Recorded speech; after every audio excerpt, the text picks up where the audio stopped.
Bonjour et bienvenue à la série Le quai de Sainte-Anne au fil du temps. La construction du nouveau quai étant terminée, il faut maintenant l'animer.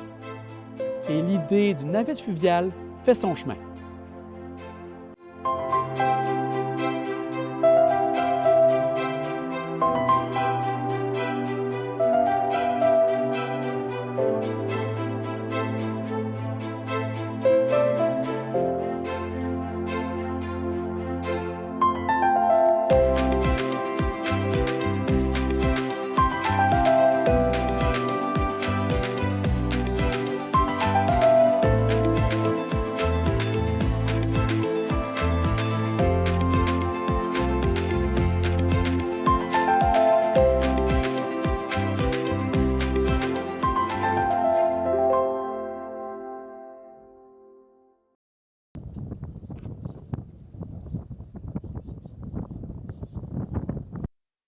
Comment ça s'est amené, ce dossier-là? Parce que ça va être assez particulier qu'un joueur majeur comme AML arrive dans le portrait parce que Oui. ça a ajouté une plus-value incroyable, là. Déjà que le quai est super, vraiment d'une belle beauté, on ajoute cette partie-là. Comment ça s'est travaillé, le tout? Ça a été rapide. Il faut comprendre que pendant la conceptualisation du quai, pour le développer, on a fait appel à différentes firmes ou différents, si on veut, croisiéristes pour comprendre les besoins puis voir qu'est-ce qu'on pouvait construire. AML a été un de ceux-là. Puis ils ont participé avec nous à l'élaboration de ce que pourrait être le quai pour être capable d'accueillir des navires. On a commencé à discuter, puis on a gardé un contact avec eux, puis sans le savoir, nous, ils avaient un projet dans la région de Québec de navette fluviale, dont faisait partie Sainte-Anne. Les installations étant réalisées, il y avait une volonté de plusieurs acteurs de livrer ce projet-là de navette fluviale Québec-Sainte-Anne, si on veut, rapidement. Alors, tout ça a fait qu'on s'est assis avec les différents partenaires financiers, puis on a réussi à aller de l'avant avec le projet. Mais sans l'aide de AML, ça n'aurait pas été possible. Alors, on a fait converger les forces, puis on était capable de livrer un projet pilote de 3 ans. Donc, avec eux, vous avez eu à discuter pour savoir quel type d'aménagement ils auraient à faire pour pouvoir accueillir ici des bateaux. C'est bien ce qu'il y a eu Bien, par c'est la ça. suite. On voulait s'assurer qu'on pouvait avoir un quai qui était facilement accostable et utilisable. Alors, eux, ils ont fait partie de nos partenaires pour comprendre comme il faut les besoins de l'industrie maritime ici. L'idée de revenir avec un navire dans la région de Québec pour faire ce beau trajet-là, le plus bel, dans le fond, j'ai dit, on a terminé les opérations parce que le quai manquait d'amour. Bien, justement, les gens de la Côte-de-Beaupré, dont Développement Côte-de-Beaupré, avaient un projet depuis de nombreuses années de remettre, finalement, de réhabiliter l'infrastructure maritime qui est le quai de Sainte-Anne. Il y avait une belle occasion là de dire, bon, mais s'il y a un quai, ça prend un navire.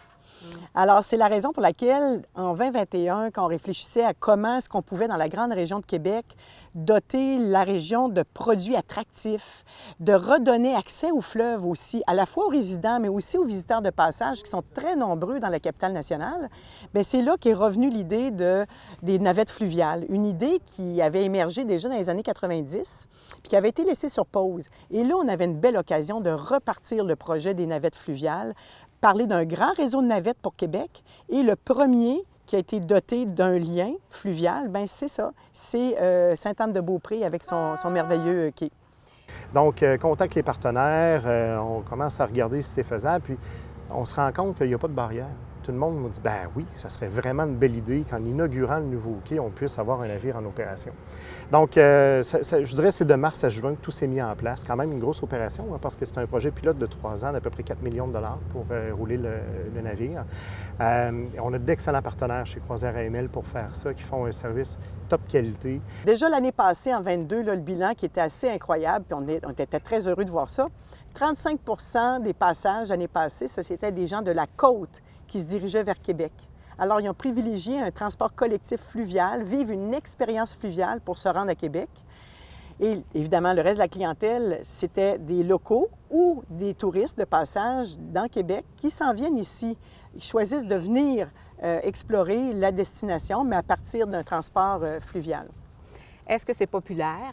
Oui, c'est populaire. Je dirais que c'est populaire. C'est sûr qu'on se mentirait de dire que quand il pleut à bord debout puis qu'il y a des grands vents, c'est moins populaire. C'est un produit qui s'achète à la dernière minute pour la plupart des gens. Il veut pas, on le voit, hein? Dans à peu près n'importe quelle activité, là, les gens ont un petit téléphone intelligent puis ils vont consulter la météo. Moi, je pense que les gens devraient consulter un peu moins la météo puis se laisser aller au gré, là, parce que c'est quand même un navire qui est protégé, il y a de l'espace à l'intérieur et ça reste une expérience. Qu'il fasse beau, qu'il fasse pas beau, c'est une expérience fluviale. Il y a des panoramas. Oui. Et la navette, bien, elle fait le même trajet que le duc d'Orléans faisait à l'époque. Oui. C'est un navire de 130 passagers. Oui. On longe l'île d'Orléans. Et en longeant l'île d'Orléans, vous avez une proximité avec tout le point de vue des villages et des terres qu'on explore. Mais en étant un peu plus loin de la côte, ça nous permet de voir la côte d'une autre dans façon. toute sa profondeur. Exactement. On est habitué de la voir à partir de la route. Ouais. Mais là, à partir du fleuve, comme ça, vous avez un autre point de vue complètement différent sur la côte de Beaupré. C'est de toute beauté. C'est une belle, belle expérience qu'on a su marier au reste de l'offre sur la côte.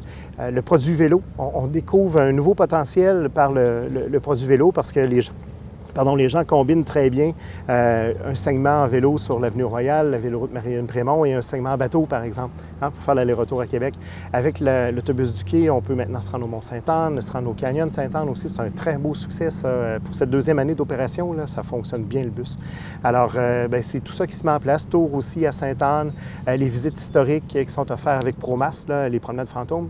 Alors, c'est tous des ajouts qui se font et ça a déjà un bel impact dans la municipalité, on le voit. Là. Annabelle Sirois de Promas Animation qui avait déjà fait des promenades historiques ici en collaboration avec Camaï. Et on a eu l'idée de reprendre ce projet-là et de le développer. C'est un projet qui donne l'occasion aux gens d'en connaître plus sur Sainte-Anne-de-Beaupré parce que c'est un lieu historique où il y a beaucoup de contenu.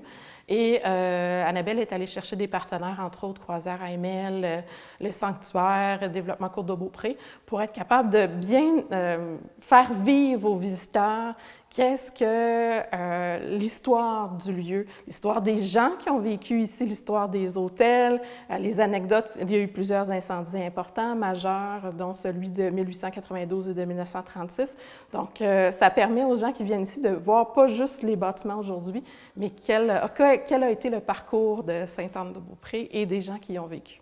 La navette fluviale, probablement, aide énormément aussi là, à créer cet achalandage-là.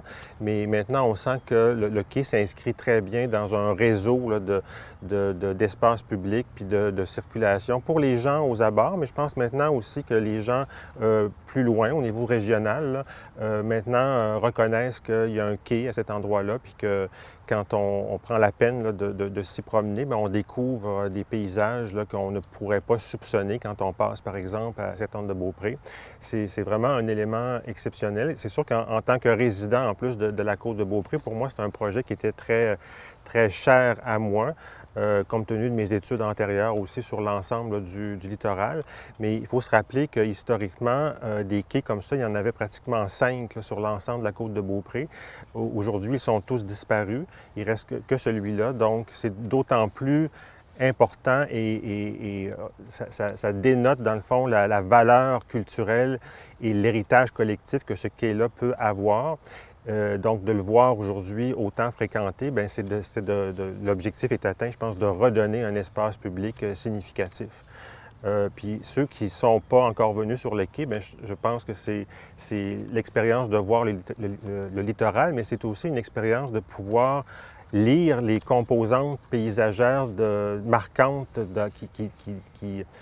qui caractérise finalement la côte de Beaupré. C'est rare, ces points de vue-là. Quand on est au bout du quai, on peut voir l'ensemble du coteau de la côte de Beaupré, on peut voir le Mont-Sainte-Anne, on peut voir le cap Tourmente et à la fois, on voit le cap Diamant, l'île d'Orléans, la baie de Beauport. Donc ça, c'est tout à fait exceptionnel. Oui, ce sont tous des éléments repères qui font partie de notre héritage collectif et de notre définition comme patrimoine culturel. Puis souvent, on a tendance à l'oublier parce qu'il y a beaucoup de développement qui se fait, puis souvent, ça ne va pas nécessairement dans cette direction-là pour permettre justement d'avoir des accès, notamment des accès au fleuve. En plus des paysages que les gens peuvent admirer au quai, nous avons demandé à des artistes de renom d'y ajouter une touche artistique.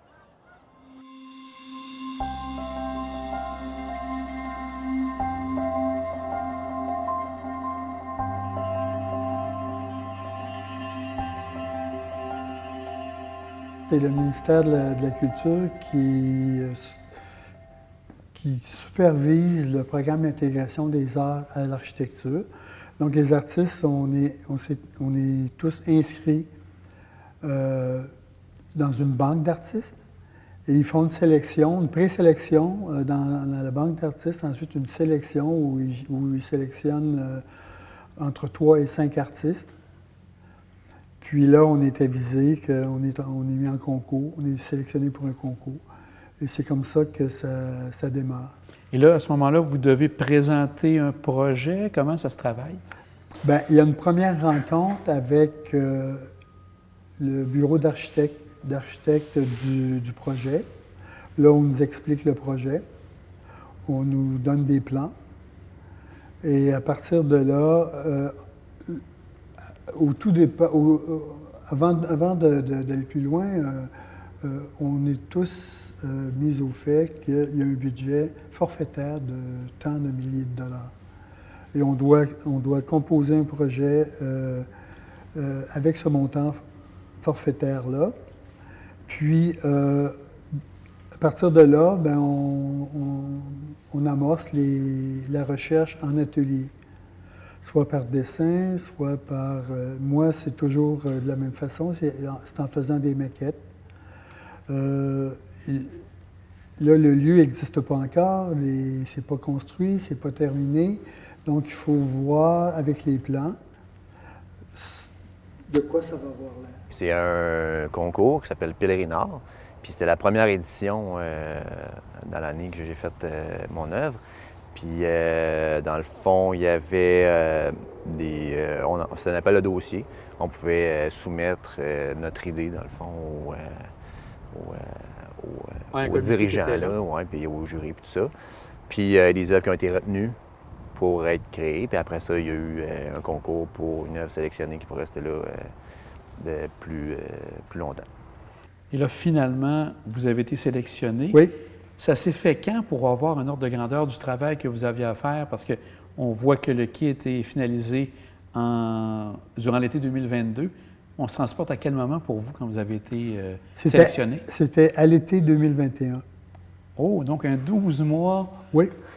Donc quand même, pour un travail aussi gigantesque, ça doit être un échéancier quand même assez serré pour vous? Oui, à partir du moment où on est invité à participer au concours, soit qu'on accepte ou on refuse. Et à partir de ce moment-là, on a un minimum de 8 semaines pour préparer notre projet.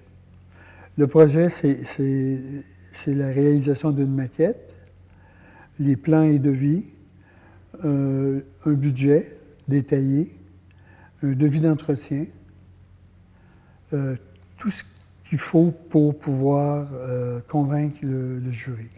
Au niveau du temps de fabrication, ça t'a pris combien de temps une fois que tu savais que tu étais la personne sélectionnée? Fabrication concrète. Oui, c'est ça, concrète. J'ai pas compté les heures pour vrai, mais ça a été des étapes, tu sais, parce que je voulais pas faire une structure qui fit pas avec l'emplacement que j'avais sélectionné. Donc, ce que j'ai fait, je suis venu avec la personne qui m'a aidé à la fabriquer. Après ça, l'apporter, l'essayer sur place. Moi, je trouvais ça important pour voir toutes les dimensions pour que ça arrive fit, là, tu sais. Fait que je l'ai essayé. Après ça, je l'ai ramené à l'atelier. J'ai découpé tous les morceaux, je les ai peints. Après ça, je suis venu installer la structure. J'ai pris les morceaux peints, numérotés, puis je les ai réassemblés. Et votre collègue Benoît, lui, s'occupe de la partie soudure? Benoît fait la soudure, fait tout le soudage et l'assemblage. Moi, je fais, une fois que Benoît a soudé chaque élément, moi, je fais le meulage, le sablage, le polissage et la finition. Une fois que tout ça est fait pour chacun des éléments, là commence le montage de la pièce, c'est-à-dire l'assemblage de chacun des éléments les uns sur les autres. Tout est boulonné, dans le cas de souffle-le-vent. Et une fois que tout l'assemblage est complété, bien là, on fixe une date pour l'installation. Et ça, il faut coordonner la date d'installation avec les différents intervenants. Parce que vous aviez quand même des gens aussi qui devaient transporter une œuvre aussi gigantesque, donc pensez à avoir les camions qui vous amènent, donc, et les installateurs sur place aussi. Oui. Donc, puis je suis un peu curieux. Quelque chose aussi massif comme ça, l'atelier n'est quand même pas si gros. Est-ce que vous avez... Tout ce matériel était ici même dans l'atelier à ce moment-là? Oui. Ah oui? Oui. Ça devait prendre de la place? Oui, ça prenait de la place. Sauf que, comme vous voyez, j'ai 16 pieds de plafond et la sculpture mesure 25 pieds. Donc, c'est évident qu'on l'a construit couché. OK. Et moi, je ne vois pas la sculpture avant qu'elle pende au bout de la grue. Je ne la vois pas à la verticale tant qu'elle ne pend pas au bout de la grue. OK. Donc, tout le temps que vous l'avez construit, votre surprise, c'était de la voir grimper près, directement sur le site du quai de Sainte-Anne. Oui. Oui, et c'est là qu'on sait si ça fonctionne ou pas. C'est un gros risque, à quelque part. C'est toujours oui, c'est un moment toujours un peu stressant, mais c'est toujours une belle surprise de voir la sculpture dans sa position, c'est-à-dire lorsqu'elle pend au bout de la grue. Et lorsque la sculpture pend au bout de la grue, on la place au-dessus du socle, de la base de béton, et là, on la fait tourner légèrement. Puis moi, mon travail à ce moment-là, c'est de dire, OK, dans cette position-là, on la descend comme ça, puis on la fixe. OK. Ouais. Ah, parce que même si vous aviez une petite idée en tête à la base, c'est en la tournant que là, vous avez pu déterminer. Je l'avais peut-être vu de telle manière, mais là, en voyant l'environnement, c'est de cette manière-là. C'est exactement ça. Et c'est beaucoup l'environnement qui va déterminer le positionnement final de la pièce.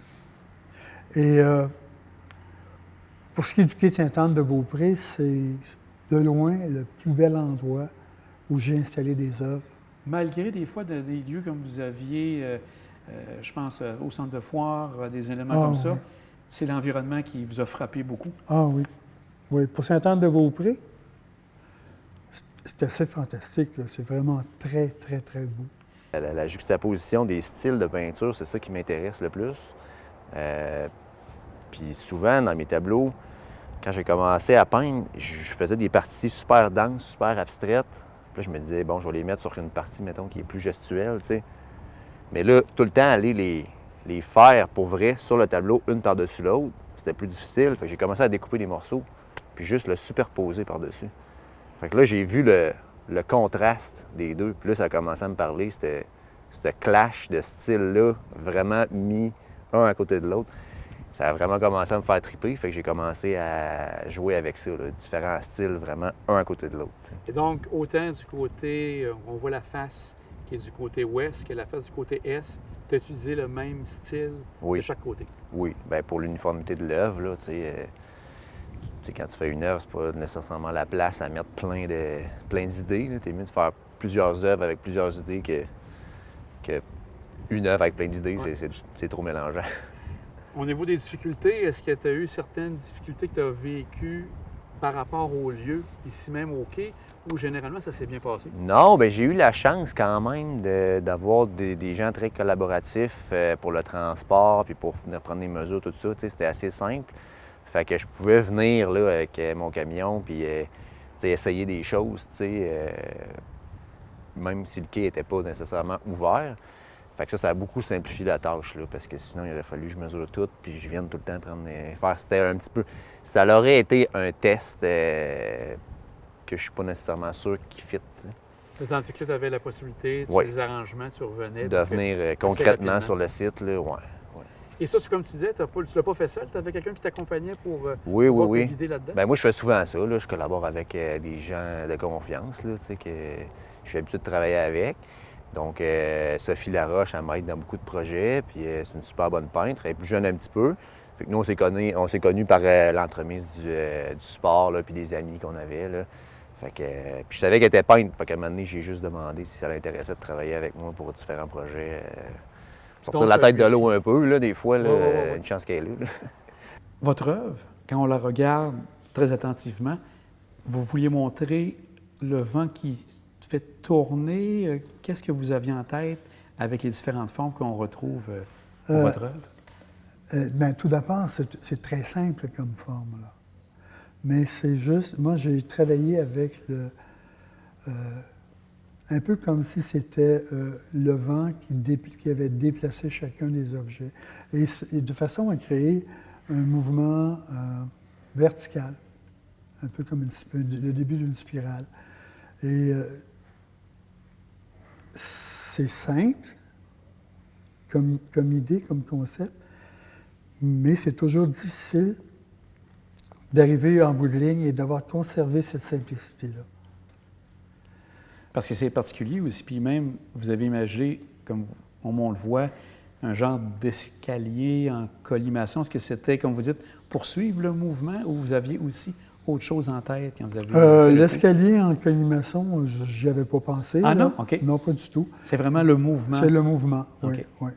Comme si c'était le vent qui... comment je pourrais dire? C'est comme fixer pendant un instant un mouvement. Je comprends. Vous avez saisi, comme vous dites, Ouais. cette spirale, et là, ça a donné ce Oui. moment précis dans votre tête. Oui, exactement. Et c'est cet instant-là, ben c'est ça que je voulais faire ressentir aux spectateurs. Je n'ai pas essayé de représenter le vent. Je n'ai pas essayé de représenter un mouvement. J'ai juste voulu que le spectateur ressente ce que moi j'ai ressenti la première fois où j'ai fait cette maquette-là. Et ça, pour moi, c'est important. C'est de ne pas dire les choses, mais de les faire ressentir. Même si l'œuvre a été emportée par la marée Oui. cet hiver. Ça a bien résisté Ça a bien par tenu, le travail oui. que tu avais fait. Oui, je pense que le banc a tassé un petit peu, mais l'œuvre est restée sur le banc. Fait que c'est solide. Là, si ça tient au vent, puis à l'air du fleuve, puis à l'humidité, puis tout ça, je me dis que c'est un très bon test pour voir jusqu'où la peinture peut tenir sur du bois. Là, Puis toi, tu avais mis un genre de fini de protection sur l'œuvre? Oui. Pour, Dans des conditions comme ça, j'ai pas pris de chance. Là. J'ai mis 2 couches de vernis extérieur acrylique. Est-ce que tu fais ça régulièrement, ça, ce type petit d'arrivée, puis de mettre autant de protection? Ça dépend dans quel contexte que je vais mettre. Si je sais qu'il y a des retouches éventuelles possibles, je ne vais pas mettre du vernis, ça va être plus tannant à faire des retouches après ça. Est-ce que l'emplacement du quai, du nouveau quai, t'a aussi inspiré pour l'œuvre? Oui. Comment ça t'a inspiré de ce côté-là? Bien, techniquement, premièrement, c'est où mon œuvre allait être. Après ça, picturalement, ce qui est représenté, bien, c'est sûr que je me suis dit c'est l'occasion parfaite de faire un paysage un peu en trompe-l'œil, là, avec une touche d'abstraction. Parce qu'ici, je fais juste regarder puis j'ai le goût de le peindre. T'sais. J'ai le goût de faire un tableau. Je regarde ça, l'horizon, tout est là pour les proportions, les couleurs, tout ça. Autant la Ville de Québec, le Cap-Tourmente, Mont-Saint-Anne. Donc, c'est ça. C'est visuellement... sûr que moi, j'ai une petite attirance vers les montagnes. Là. Fait que c'est sûr que ce côté-là, il me parle plus, là, naturellement. Mais c'est ça, c'est comme... c'est quelque chose que j'avais déjà peint pour des clients aussi, cet horizon-là, un petit peu plus à partir du milieu du fleuve, je te dirais. Fait que c'est ça, c'est un landscape que je trouve beau de base. Fait que je me suis dit, bien, on va l'utiliser. Puis est-ce que tu vois des éléments culturels, artistiques davantage utilisés dans le futur pour le quai de Sainte-Anne? Comment tu vois ça? Qui pourrait avoir d'autres... Oui. C'est sûr que quand tu es créatif, tu vois des possibilités partout. Fait que je suis sûr qu'il y aurait plein d'artistes qui seraient enchantés de participer à travailler sur le quai. Il y a plein de façons d'intégrer de la création sur une structure comme ça. Donc, ça pourrait être une avenue intéressante pour les gens de la corporation qui s'occupe du quai, d'amener des gens ici. Là. C'est sûr. Ça peut pas nuire d'avoir du renouveau un peu tout le temps à travers des événements, puis avoir des esprits créatifs qui mettent leur touche un peu partout sur une masse dans le fleuve, comme ça, c'est trop trippant. Là. Il y avait un monsieur qui avait plus de 90 ans, je pense qu'il était propriétaire du cyclorama. Oui, je crois que on vous parle de M. Blouin. Oui, très gentil. OK. Il est venu plusieurs fois, puis on a jasé beaucoup ensemble, puis... Lui, oui, il était satisfait. Oui. Il a eu un coup de cœur pour ça Oui, aussi. il était content. Bien, souvent, les gens qui vont voir une œuvre arriver dans un site vont avoir des appréhensions. Qu'est-ce que c'est ça? Qu'est-ce que ça représente? Ça, ils vont tous le dire, là. Mais qu'est-ce que c'est ça? Pourquoi ça? Puis, rapidement, on voit leur attitude changer et là, l'acceptation qui se produit chez eux. Ça, c'est toujours un moment intéressant. Parce qu'il ne faut pas se le cacher. Hein. Je ne fais pas ça pour moi, là, les sculptures.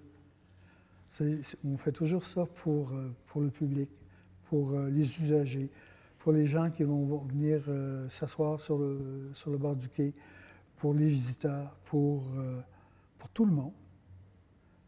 Et c'est la partie peut-être la plus gratifiante de notre travail, c'est de répondre à ces attentes.